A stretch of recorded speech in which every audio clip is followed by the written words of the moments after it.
ತಪ್ಪು ಒಪ್ಪಿಗೆ ಯಾರು ತಪ್ಪು ಮಾಡಿದ್ರೆ ಅವ್ರಿಗೆ ಶಿಕ್ಷೆ ಆಗಬೇಕಷ್ಟೇ.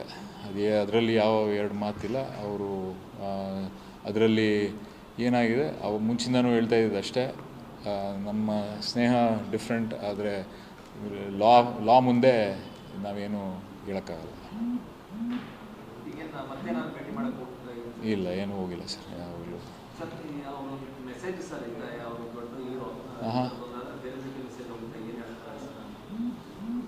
ಇಲ್ಲ ಅದೇ ಈಗ ಎಲ್ಲ ಇನ್ನೂ ಫೈನಲ್ ಜಡ್ಜ್ಮೆಂಟು ಅವೆಲ್ಲ ಡಿಸ್ಕಷನ್ಸು ಅವೆಲ್ಲ ಆರ್ಗ್ಯುಮೆಂಟ್ಸು ಅವೆಲ್ಲ ಆಗಬೇಕಲ್ಲ. ಆಗಿ ಏನಾಗುತ್ತೆ ಅದನ್ನು ನೋಡಿಕೊಂಡು ಅದ್ರ ಮೇಲೆ ಕಾಮೆಂಟ್ ಮಾಡ್ತಾರೆ.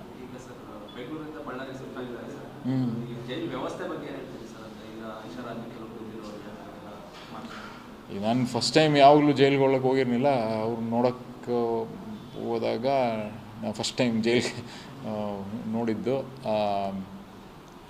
ಬಟ್ ಅಂದರೆ ನಾವೇನು ಒಳಗಡೆ ಕರ್ಕೊಂಡು ಹೋಗಲಿಲ್ಲ. ಅಂದರೆ ಜೈಲ್ ಎಲ್ಲಿ ಅವರೆಲ್ಲಿ ಇರ್ತಾರೆ ಸೆಲ್ಗಳು, ಇಲ್ಲ ಅದನ್ನು ನಾವು ಅಗೇನ್ ಪರ್ಸ್ನಲ್ ಒಪಿನಿಯನ್, ಎಲ್ಲರಿಗೂ ಒಂದೇ ಥರ ನೋಡಬೇಕು. ಯಾರಿಗೂ ಈಗ ದುಡ್ಡೈತೆ ಅಥವಾ ಇನ್ಫ್ಲೂಯೆನ್ಸ್ ಇದೆ, ಪವರ್ ಇದೆ, ಅವ್ರಿಗೆ ಸಪ್ರೇಟಾಗಿ ನೋಡಬೇಕು, ಬೇರೆ ಥರ ನೋಡಬೇಕು. ತಪ್ಪು ಮಾಡಿರೋಂಥ ಮನುಷ್ಯ ಅಷ್ಟೇ. ಇಲ್ಲ ಸರ್, ನಮಗೇನು ಆ ಥರದ್ದೇನು ಪರ್ಸ್ನಲ್ಲಾಗಿ ಈ ಕೇಸ್ ಬಗ್ಗೆ ಏನು ಮಾತಾಡಲಿಲ್ಲ. ಜಸ್ಟ್ ಜನರಲ್ಲಾಗಿ ಹೆಂಗಿದ್ದೀರಿ ಏನು ಅಂತ ಮಾತಾಡಿದೆ ಅಷ್ಟೇ. ಅಷ್ಟು ಬಿಟ್ಟರೆ ನೀನು ಮಾತಾಡಿದೆ. ಓಪನ್ ಆಗಿ ಹೇಳಬೇಕು ಅಂತ ಹೇಳಿದ್ರೆ, ಕೆಲವು ಡಿಪಾರ್ಟ್ಮೆಂಟಲ್ಲಿ ಇಲ್ಲ, ಬರ್ತಾಯಿಲ್ಲ ಫಂಡ್ಸು. ಕೆಲವು ಡಿಪಾರ್ಟ್ಮೆಂಟ್ಸಲ್ಲಿ ಬರ್ತಾಯಿದೆ. ನಾವು ಅಂದ್ಕೊಂಡಿದ್ದಷ್ಟು ಮಟ್ಟಕ್ಕೆ ಫಂಡ್ಸ್ ಬರುತ್ತೆ ಅಂತ ಅಂದ್ಕೊಂಡಿದ್ದಷ್ಟಕ್ಕೆ ಬಂದಿಲ್ಲ. ಈಗ ಡೆವಲಪ್ಮೆಂಟ್ ಆಗೋಕ್ಕೆ ಸುಮಾರು ಇಶ್ಯೂಸ್ ಆಯ್ತೈತೆ. ಯಾಕೆಂದರೆ ಡೆವಲಪ್ಮೆಂಟು ನೀವು ಗೊತ್ತಿರೋಂಥ ವಿಷಯನೇ. ಎಲ್ಲರೂ ರಾಜ್ಯ ಸರ್ಕಾರದ್ದು ಬೊಕ್ಕಸದಲ್ಲಿ ಹಣ ಇಲ್ಲ, ಎಷ್ಟಿದೆ ಅದರಲ್ಲಿ ಮ್ಯಾನೇಜ್ ಮಾಡ್ತಾರೆ. ಇನ್ನೂ ಹಿಂದಿನ ಪೇಮೆಂಟ್ ಮಾಡೋದೇ ಸುಮಾರು ದುಡ್ಡಿದೆ, ಸುಮಾರು ಸಾವಿರಾರು ಕೋಟಿ ಪೇಮೆಂಟ್ ಮಾಡಬೇಕು. ಇವೆಲ್ಲ ಇರೋದ್ರಿಂದ ನಮಗೆ ನಾವೂ ಜನರ ಹತ್ರ ಹೋದಾಗ್ಲೂ ಕೇಳಿದಾಗ ಏನಪ್ಪ ರಸ್ತೆ ಮಾಡಿಸ್ತೀವಿ ಅಂದ್ವಿ, ಮೋರಿ ಮಾಡಿಸ್ತೀವಿ ಅಂದ್ರಿ, ಎಲ್ಲೂ ಇನ್ನೂ ಆಗೇ ಇಲ್ಲ, ಆಗಲೇ 1 ವರ್ಷ ಆಯ್ತೈತೆ ಗೆದ್ದು ಏನು ಮಾಡಿಲ್ಲ ಅಂತ. ಸೊ ದುಡ್ಡು ಇನ್ ರಿಯಾಲಿಟಿ ದುಡ್ಡು ಅಷ್ಟು ಬರ್ತಾಯಿಲ್ಲ ಅಷ್ಟು ನಾವು ಕೆಲಸ ಮಾಡೋಷ್ಟು. ಅದೇ ನಿಮಗೆ ಗೊತ್ತಿರೋಂಥದ್ದು ಎಲ್ಲ. ಈಗ ಬೊಕ್ಕಸದಲ್ಲಿ ಎಲ್ಲಿ ದುಡ್ಡು ಎಲ್ಲಿಗೆ ಅಲೋಕೇಟ್ ಆಗಿದೆ, ದುಡ್ಡು ಅಲೋಕೇಟ್ ಆಗಿರೋದ್ರಿಂದ ಅದನ್ನು ಮಾಡಬೇಕಲ್ಲ. ಯೂನಿವರ್ಸಲ್ ಬೇಸಿಕ್ ಇನ್ಕಮ್ ಅಂತ ಏನು ಕಾನ್ಸೆಪ್ಟ್ ಐತೆ ಅದ್ರ ಮೇಲೆ ಇದನ್ನು ಮಾಡಿದ್ದಾರೆ. ಅದು ಟ್ರಿಕಲ್ ಡೌನ್ ಆಗಿ ಎಕಾನಮಿಯಲ್ಲಿ ನಿಮಗೆ ಕಾಣಿಸ್ಬೇಕಾದ್ರೆ ಸುಮಾರು ದಿನ ಹಿಡಿತದೆ.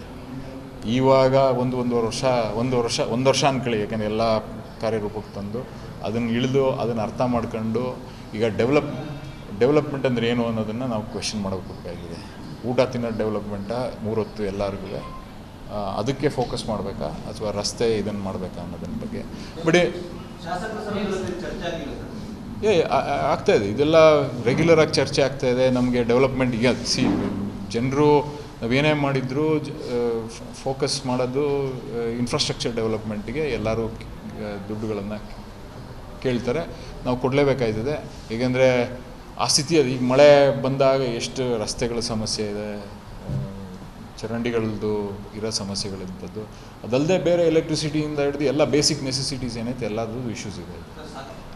ವಾಪಸ್ಸು ಕೂತ್ಕೊಂಡು ಮಾತಾಡಬೇಕು. ಅಂದರೆ ನಮ್ಮ ಏನು ಬಡ್ಜೆಟ್ ಅಲೋಕೇಟ್ ಮಾಡಿದ್ದೀವಿ ಅದು ಸರಿಯಾಗಿದೆಯಾ, ಏನು ಇದನ್ನು ಪುನರ್ ಪರಿಶೀಲನೆ ಮಾಡಬೇಕಾ, ಇವಾಗಿನ ಸಮಸ್ಯೆಗಳ ಬಗ್ಗೆ ಹಿಂದೆ ಏನಾಯಿತು ಇದನ್ನು ಪರಿಶೀಲನೆ ಮಾಡಿ ಮುಂದಕ್ಕೆ ನಡ್ಸ್ಕೊಂಡು ಹೋಗ್ಬೇಕಾಯ್ತು. ಅಂದರೆ ಈಗ ವರ್ಕ್ ಆಯ್ತಾ ಇದೆಯಾ ಇಲ್ವಾ ಅನ್ನೋದನ್ನು ನಾವು ಅಸೆಸ್ಮೆಂಟ್ ಮಾಡಬೇಕು. ಈಗ 1 ವರ್ಷ ಆಯಿತು, 1 ವರ್ಷ ಆದ ತಕ್ಷಣ ಈಗ ಅಸೆಸ್ ಮಾಡಿ ಇದು ವರ್ಕ್ ಆಗ್ತಾ ಇದೆಯಾ, ಇದು ಜನರಿಗೆ ತಲುಪ್ತಾ ಇದೆಯಾ, ತಲುಪಿದ್ರು ಯಾವ ಮಟ್ಟಕ್ಕೆ ಅವ್ರಿಗೆ ಹೆಲ್ಪ್ ಆಗ್ತಾ ಇದೆ, ಇದನ್ನು ಅಸೆಸ್ ಮಾಡಲೇಬೇಕಾಯ್ತದೆ.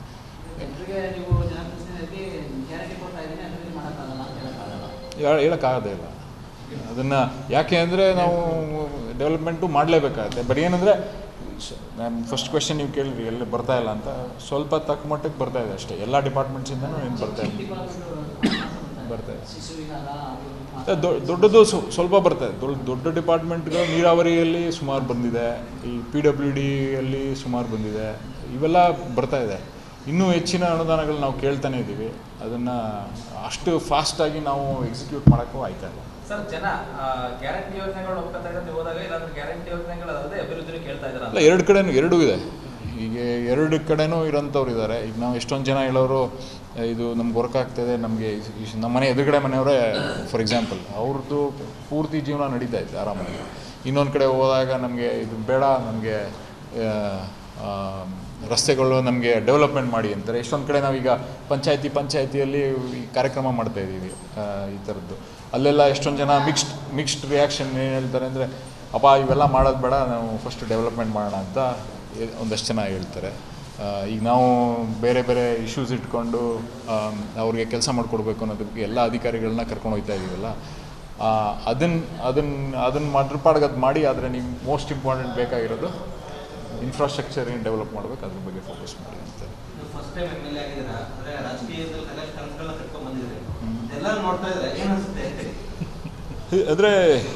ಅಂದರೆ ನಾವು ಪಾಲಿಟಿಕ್ಸ್ ಬಗ್ಗೆ ಈಗ ನಾನು ಹೊರಗಡೆ ಇದ್ದಾಗಲೂ ಎಲ್ಲರಿಗೂ ಬೈತಾಯಿದ್ವಿ.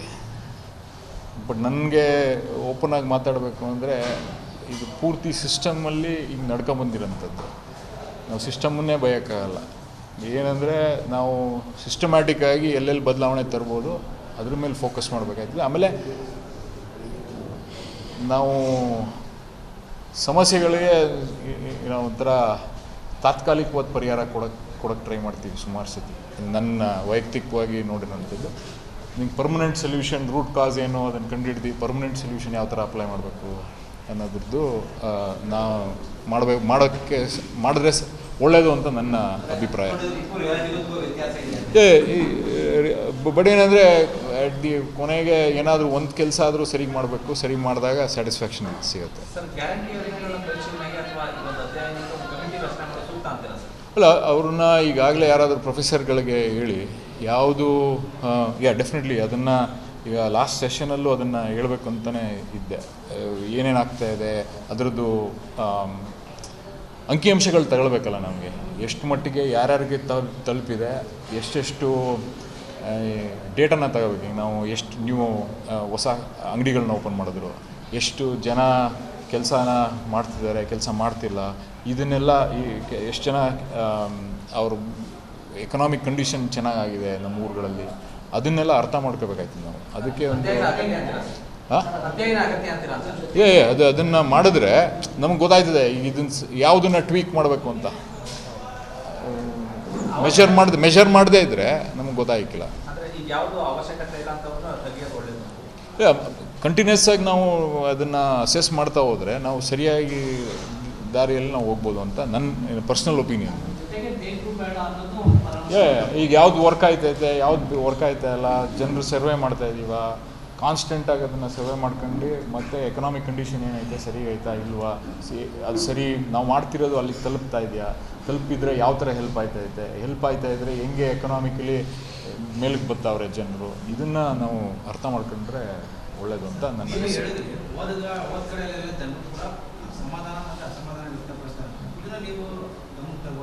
ಹೇಳಿದ್ದೀವಿ ಇದೆಲ್ಲರಿಗೂ. ಅಂದರೆ ಎರಡು ಈಗ ಎಲ್ಲರಿಗೂ ತಗೋಬೋದಕ್ಕೆ ಗಮನಕ್ಕೆ ತರಕ್ಕೆ ಹೇಳಿದ್ದೀವಿ. ಅದಕ್ಕೆ ಈಗ ಅಸೆಸ್ ಮಾಡಿದ್ರೆ ನಾವು ಗಟ್ ಫೀಲಲ್ಲಿ ಹೇಳೋದಕ್ಕೂ, ಈಗ ಒಂದು 5 ಜನ ಹೇಳೋದಕ್ಕೂ, ಇನ್ನೊಂದು ಈ ಕಡೆ 20 ಜನ ಹೇಳೋದಕ್ಕೂ ನಾವು ಕಾನ್ಸ್ಟೆಂಟಾಗಿ ಸರ್ವೆ ಮಾಡಿ ಅಸೆಸ್ ಮಾಡ್ಕೊಂಡ್ರೆ ನಮಗೆ ಗೊತ್ತಾಗುತ್ತೆ ಯಾವುದು ವರ್ಕ್ ಆಗುತ್ತೆ, ಯಾರಿಗೂ ಹೋಗೋದು. ಆವಾಗ ನಮ್ಗೆ ಡೇಟಾ ಹೇಳ್ತದೆ ಇಷ್ಟು ಜನಕ್ಕೆ ಇದು ವರ್ಕ್ ಆಗ್ತಾಯಿದೆ, ಇಷ್ಟು ಜನಕ್ಕೆ ವರ್ಕ್ ಆಗ್ತಾಯಿಲ್ಲ, ವರ್ಕ್ ಮಾಡ್ಸೋಕ್ಕೆ ಏನು ಮಾಡಬೇಕು, ಬೇರೆ ಬದಲಾವಣೆ ಏನು ಮಾಡ್ಬೋದು ಅಂತ ನನ್ನ ಪರ್ಸನಲ್ ಒಪಿನಿಯನ್. ಕನ್ನಡ ಮಾಧ್ಯಮ ಲೋಕದಲ್ಲಿ ಒಂದು ಹಿಸ್ಟಾರಿಕ್ ಕಾರ್ಯಕ್ರಮ. ನಾವು ಇಲ್ಲಿ ಬಂದಿದ್ದು ರೈತರ ಧ್ವನಿಯಾಗೋದಿಕ್ಕೆ. ರಿಪಬ್ಲಿಕ್ನ ಕನ್ನಡ ಚಾನೆಲ್ನಲ್ಲಿ ಇದು ಒಂದು ಉತ್ತಮವಾದಂಥ ಕಾರ್ಯಕ್ರಮಗಳಿವೆಲ್ಲ.